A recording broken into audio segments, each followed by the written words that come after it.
name is Douglas, and these are the little things. Today I'm toasting to the little things with the dark and stormy, which is typically made with dark and or spiced rum and ginger beer. What ginger beers do you like? I like that ginger beers are getting easier to find because the Moscow Mule has gotten pretty popular. And so I'd love to find some new ones, especially alcoholic ones, because I've not been able to find many of them. You know, it's easy to get wrapped up in the news cycle about the election in the United States, but I didn't start this series to talk about those sorts of things. So as much as I'd love to tell you all that I think about the debates that happened on Monday, we're going to move past that. I got to say all those things at the bar when I was drinking and watching it with all these other people who were sort of like-minded, so that was pretty cool. But on to the little things. My boss referred to me this week as highly creative, and after she looked at the copy I mentioned last week, she said it was examples of excellent writing. On Friday, she even told me she's going to give me a few more writing assignments, and I'm so excited about that because as at my job, I don't have a lot of opportunity to do these sorts of writing things. So I'm really excited that there's more responsibility for writing that's coming my way. In fact, I led the selection this week of a backup proofreader who's going to be a really good addition to the team. And in November, I'm going to go to a conference in New Orleans for publications professionals.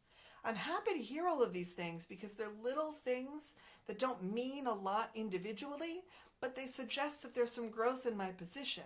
And so even though it's nothing huge, no reason I'm going to call a friend and say, hey, guess what? I'm going to a conference even though I've never traveled for work before. It's little things. And that's what this series is about, is celebrating the little things.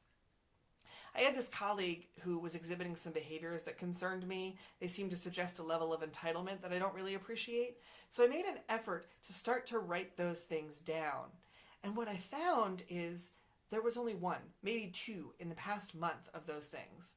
I had thought, I'll write it down and then I'll be able to come with specific examples so I can go to her and say, you know what, you're doing these things and I don't really like it. But it turned out that that's not a pattern at all. It's a great example of the confirmation bias, the idea that you can see examples of an assumption that you already have, and they weren't really there. That pattern wasn't there. So the confirmation bias is this idea that you come to a false assumption, but it's not real. And because I wrote it down, because I made an effort to get these examples, I could find that this wasn't actually happening. And I think that that's going to really make my relationship with this coworker pretty much better than it used to be.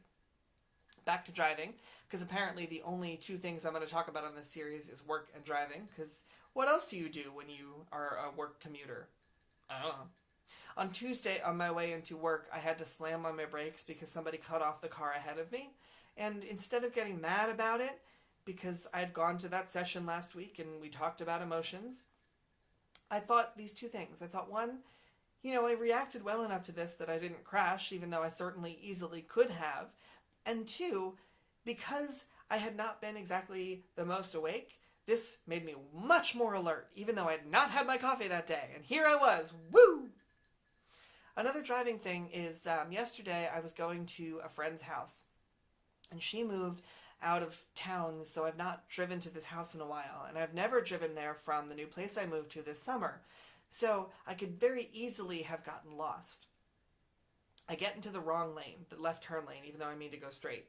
And I'm not going to be one of those drivers who I get into the wrong lane, the turning lane, and I try to force my way in ahead of all the cars that are going straight, even though they were in the right lane, because I hate drivers who do that. I shouldn't say the word hate. I don't appreciate drivers who do that, and I do not want to be one of those drivers. So instead I make the left turn. And it's very easy for me to get lost, so very often I have to rely on my phone to tell me how to get where I'm going, but I said, you know what, I'm not going to need that. I don't need it, figured it out, got there, didn't lose any time, and that's saying a whole lot because I have such a bad sense of direction, especially in the city where you make one wrong turn and you're adding 10 to 15 minutes onto how long it's going to take you to get somewhere. And instead, I figured it out on my own. I'm really proud of that. These have been the little things. I'll see you next week.